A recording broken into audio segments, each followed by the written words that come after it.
So we're in the Longford Arms Hotel. We're just in the green room and we're talking to Mundy, who's literally just after coming off stage. Mundy, great performance. Are you happy with it? I am, yeah. I haven't even had a chance to think about it, but I felt the first couple of songs I didn't know what I was doing, but I think I was more comfortable. The more I talked, the more comfortable I think the audience were and I was. So I'm very happy with it. You were saying during your concert at the start that you were a late addition to it and you were feeling your way through the first maybe 2 or 3 songs and getting to know the crowd and that. How did it come about, Mundy playing at the Banjo Festival?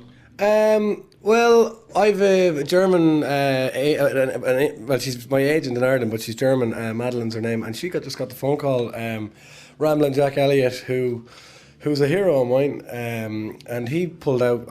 He's an elderly man now, I think, and they asked me, and I mean, I was just intrigued, to be honest, and I just said, yeah, I'll do it, and obviously it's a good story, Ramblin' Jack Elliott is in one of my stories, or I'm in one of his stories, or he's in one of my stories, I don't know. Well, of course, one of the men behind the song, your famous song Galway Girl, he was here too over the weekend. Did you get a chance to meet him and have a chat with him? I've met him a couple of times before, but no, I wasn't here last night, and I'm sure he's probably got a gig somewhere tonight. So unfortunately, I didn't get to meet him. It would have been pretty cool actually to. I don't know. I mean, it would have been great if we could have done the song together or something. I'm a big fan of his other songs, though. It's not his only song that I'm a fan of.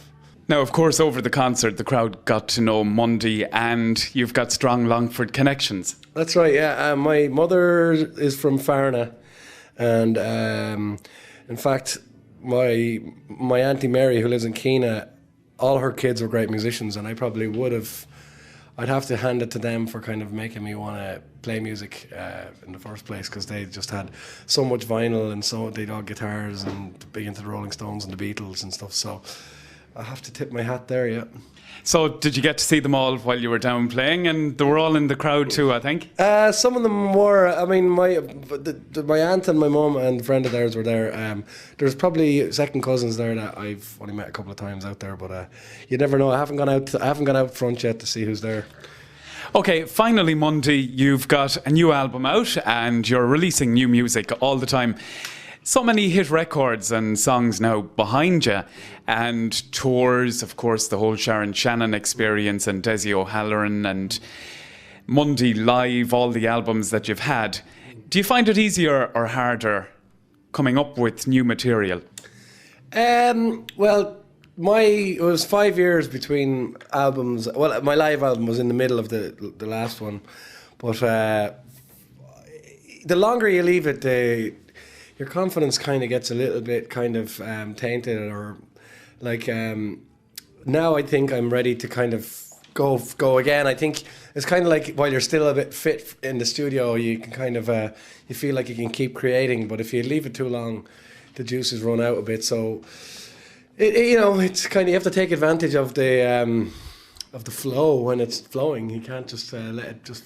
You want to get out the buckets and kind of take notes, or file it or do something. Okay, we're about to play another song. I'm going to play one of your new songs at the start now. We're about to play the song July, and of course that's a huge song. You heard the crowd out there tonight all singing along and clapping. That song, is there a story about Oxygen behind it?